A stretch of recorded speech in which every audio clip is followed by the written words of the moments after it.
Oh, what's up guys, Gemma here and back again for another video. First off, apologies for the light, it's really dim in here today, it's really lame outside. It is attempting to snow. If you're in the UK, you'll know that our snow sprinklings are crap compared to other countries. There's like a tiny little bit of snow, but everybody panics. So apologies for the light, straight in. Today I want to do a VR response from Beat 'em Ups, who did 10 like highly disappointing video games. Not necessarily bad video games, but disappointing video games, and I've picked out my seven video games. Some I think you're going to be pretty surprised with. Not necessarily mainstream ones, particularly one of them, but I was highly disappointed. I was expecting a little bit more from these games, and I just want to reiterate that this is my opinion. These games you may love, so don't take offense, we all have different opinions, but it would be nice to hear from you guys in the comments as to what you think, and by all means definitely create your list. So like I said, not necessarily really bad games. I don't hate them, I own them all in my collection, but I was really disappointed. So guys, let's take a look at the first video game that is very disappointing. Okay guys, I'm going to start off with Shenmue. No, I'm joking, don't worry, relax, that's offensive to me. Love Shenmue, just wanted to throw a little curveball in before we drop down the real number one. And that real number one is Resident Evil 5. Decent game, but I was highly disappointed. Now, if you guys kind of cast your minds back to 2009, Capcom released a demo of Resident Evil 5 on the 360 and the PS3, and I really liked it. And when I played the first game, I realised that the demo was actually the first kind of area, the first level of the game. Now, it places heavy emphasis on co-op, which I really liked, but as I began to play the real game and I got past the demo area, the game got very bland, the game got very boring, and the co-op became very stale for me. I actually would have preferred a little bit more freedom within the game, and I kind of found it way too linear. For me, Resident Evil games have had a certain amount of lineage, but you've often been able, like, you think about the mansion in Resident Evil 1, yes, there was like A to B, you had to go in a sequence, but you could really kind of go off and go and check that room for ammunition and that room for ammunition. But I found Resident Evil 5 to be way too linear, definitely not scary enough. Didn't like the zombies after a while. Like I say, really liked the demo, but actually hated the final game, so kind of gutted really. I won't be getting it on because it's obviously been re-released on the PS4. Not interested in getting it in the slightest. So Resident Evil 5 is my first disappointing game. Next up then was a game that was on Beat 'em Up's list, Wood's list. This is the only game that he spoke about, and when he spoke about it, it triggered me to realise, yes, this is actually spot on. Highly disappointing game, guys, and it is Watch Dogs. So Watch Dogs conceptually, I thought looked really good. Really sound game, open world to an extent, or it was marketed that way. And I just thought, yeah, you know what, we could potentially see like a Grand Theft Auto style game with a bit of a twist, with a massive emphasis on technology and being able to control certain things, and the notion of hacking really appeals to me. But you know what, playing the game, again, felt stale, felt really stale, got bored very quickly, and it was a game that was really hyped, and fans were highly disappointed on release. Now, needless to say, we've since had a sequel, Watch Dogs 2, which does step up the ante somewhat, and I really am enjoying Watch Dogs 2. I wouldn't say it's a game to go and kind of like swap load of your collection for to obtain, but if you've got a spare few quid, Watch Dogs 2 is definitely a good game to get. Swinging back to the first one, stale. Music was okay. I thought the city was very repetitive, quite bland. There wasn't many kind of distinguishable areas. Whereas you think about something like Grand Theft Auto 5, there's so many different areas with so many different subcultures attached to them. It really did feel like a living, breathing city, whereas in Watch Dogs it was like a deflated balloon. But nonetheless, I have it, I like it, but it was highly disappointing.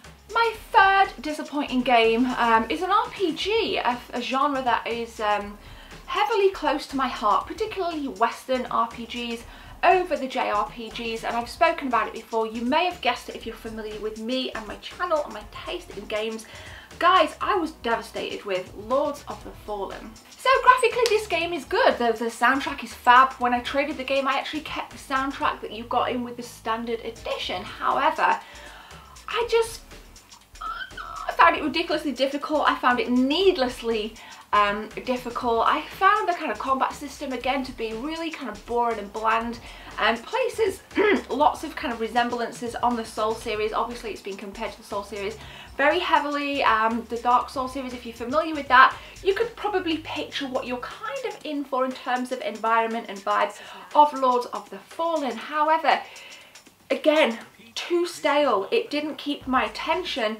I found that the kind of the first boss was so difficult. It really just like put me off. You know, you were trying like multiple tactics in your combat, but because the combat was so, for me, so similar, I couldn't vary my style enough to progress, and I just got bored really quickly.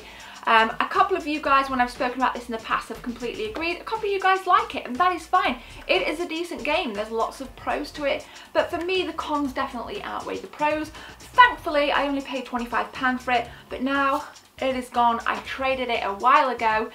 So guys, let me know what you think of Lords of the Fallen. Next up then is a GameCube title I'm probably going to get a lot of hate for, but again, this is my opinion. Everybody has different tastes. The world would be crap if everybody was cookie cutter the same, you know, robotic taste. Guys, I really don't like Super Mario Sunshine. Okay, so I grew up on the NES and the Super NES, and I grew up on things like Super Mario Brothers, Super Mario Brothers 3, when All Stars came out there was 2 that I got into, and the Lost Levels, and I'm just so devoted to the 2D side-scrolling world of Super Mario. Now that's not to say that I'm closed-minded to the 3D Super Mario games. I don't mind Super Mario 64, and I really was excited to initially play Super Mario Sunshine. Needless to say, that excitement diminished after about 5 minutes worth of playing. Couldn't get into it, didn't like the world, it was oversaturated with pointless objects. I didn't like the fact that you used kind of water as your, you know, I just could not get into it. Now again, if you like this, I apologise, don't take any offence, it is in my collection. It isn't a disastrous game, I don't hate it, I just felt that my hype was here and what my experience was here. That's the point of this video. Disappointing games. Games for me that didn't live up to my expectation. It goes for a pretty price, and I'm not surprised with it being a Mario franchise, a Mario game, but nonetheless I would have liked to have seen something a little bit more true to its roots. You know, I think Super Mario Galaxy, that went off on a tangent as well. Super Mario Sunshine, way too much of a tangent, but nonetheless, I might play it if I'm completely bored and don't want to watch paint dry one day. Guys, Super Mario Sunshine, highly disappointing. Next up then is a Peter Molyneux game. It is from the Fable series. Loved the first on the Xbox original, really enjoyed Fable 2, but Fable 3 was a massive disappointment for me. Again, I thought the world lacked richness. It had so much potential, there was so much going for the Fable series, and my expectations were so high because the first 2 games have been so rich with dialogue, so rich with customization, so rich with just the world was just so kind of cool. You could go to these towns and just, you know, interact with people, and it just felt so alive. And then Fable 3 kind of came along, and sometimes there's things about games that you don't like and you just can't explain it. It's just a vibe, and for me, I kind of feel a little bit speechless with Fable 3. It just didn't gel with me. I don't know why, because of course there are references, you know, to the Fable series. It's a Fable game. There were things there that were true to the Fable kind of culture, but I just didn't like it. I found there were too many pointless tasks for a start. I found this whole emphasis on kind of relationships completely pointless. I wanted kind of like more quests to really engross me, like something like a Skyrim. You know, you could spend like you know, 2 days on like a certain quest if you get kind of stuck. You know, for me, Fable was pretty shallow. You could kind of do a quest, oh, the quest is done, on to the next, oh, let's get married, oh, let's, you know, no, let's focus on the gameplay. And it just lacked richness in terms of its actual missions and quests for me. Too stale again. Sorry guys, sorry Peter Molyneux. Fable 3 was a big letdown for me. Next up then is a PS4 game that I streamed and I played for the first time ever despite owning it for quite some time. Very disappointed with The Escapists. Now, I love pixel art. I love isometric pixel art. I love games that are top-down perspective. So this fell right into my gaming palette and I thought I'd really enjoy it. However, the game is very slow. You kind of spend your time in a prison and you have to do certain tasks within the prison, interact with certain people, steal things, you know, you're given a list of objectives and obviously you complete the objectives and you win certain things. But again, it's very slow. I think that the characters look so small when you look down on the screen. It's hard to distinguish who is who because a lot of the quests are things like go and steal Jack's apple. Where the fuck is Jack, you know? Is that Jack? Is that Jack? And you spend half your time kind of, alright, where's Jack? And you're just kind of moving around the screen and it lost my attention at that point. It lost my attention. Another thing is it can be extremely difficult at times if you accidentally hit the wrong person. That person instantly turns on you, his friends come over. It's really difficult to evade that kind of brawl. I don't like the menu systems. They're not fluid enough, you know, especially when you're trying to kind of say like fix your shovel. You know, you have to mix the items as if you would on like a Resident Evil game. It's a bit too blocky, lacks fluidity, highly disappointed. Love the art style, not a disastrous game. I think for 15 quid it's an absolute bargain if you've got 15 quid going spare. If you haven't, then don't even bother buying this game. But again, I'd like to know your thoughts in the comments below, guys. Please let me know what you guys think. But definitely my 6th game that is highly kind of gutting. Thank God I only paid £15. And finally, my 7th game that highly disappointed me. The hype was real on this. Everybody wanted it. It was one of those games that you would go to midnight opening for. Hideo Kojima, I love you, but I did not really enjoy Metal Gear Solid 5.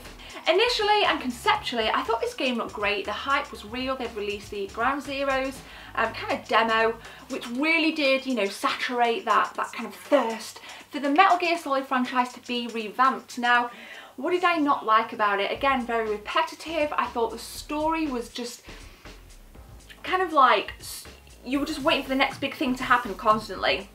Like, you know, if you cast your mind back to the PlayStation 1 version, you know, Metal Gear Solid, you know, the story, there were like these big cutscenes, the story was so rich, and the story progressed really nicely, and I was expecting something a little bit similar in Metal Gear Solid 5, where, you know, you'd have these huge cutscenes, and that, you know, the characters to just really push the story and learn something new. But I found the cutscenes to be very boring. I found the story to be very slow. I found the side missions to be incredibly repetitive, and I'm sorry, but the hype wasn't real. The hype just wasn't real. And I know it isn't a disastrous game, and I've said this in this video. You know, your opinions may be very different. I don't know, but don't hate me. These are my opinions. It was very disappointing, and I wouldn't be disappointed if we didn't have a Metal Gear Solid game. Again, obviously we're not gonna, and that doesn't bother me. That doesn't bother me in the slightest that we're not gonna get another MGS game, given the kind of severance of Konami and Hideo Kojima. Fuck you, Konami. But nonetheless, I think we're gonna see better things from Hideo Kojima. I think he'd outgrown the series. I really do. I think we'd seen enough of Metal Gear. Metal Gear Solid 4 was okay. Really enjoyed that. I actually enjoyed that a lot more than I did Metal Gear Solid 5. So, yes, Metal Gear Solid 5, highly disappointed. So, there we go. My 7 games as a VR response to beat 'em ups, to Wood. Highly disappointing games. Not bad games, don't hate them, own them all, but nonetheless games that just didn't, for me, live up to the hype. Should we stop hyping games? Smash your thoughts below, and don't forget to leave a like on this video if you enjoyed it. If you're kind enough, please hit that subscribe button if you want more cool content. There's a whole heap, hundreds and hundreds of videos in the description of the playlist, and some cards for you to check out up here. So guys, thank you so much for watching. if you want to hit that notifications bell, because YouTube has been unsubbing people from my my channel, so make sure you hit the notification bell. You get an email when I upload a video 4 times a week. But for now, guys, have a beautiful day. A Q&A session coming very soon. My name's Gemma. Take care. See you soon. Bounce for the Mario, bounce for the Metroid, bounce for the retro gamers, and we make noise. Bounce for the Contra, bounce for the MK retro gamers. We will have it. This is our day.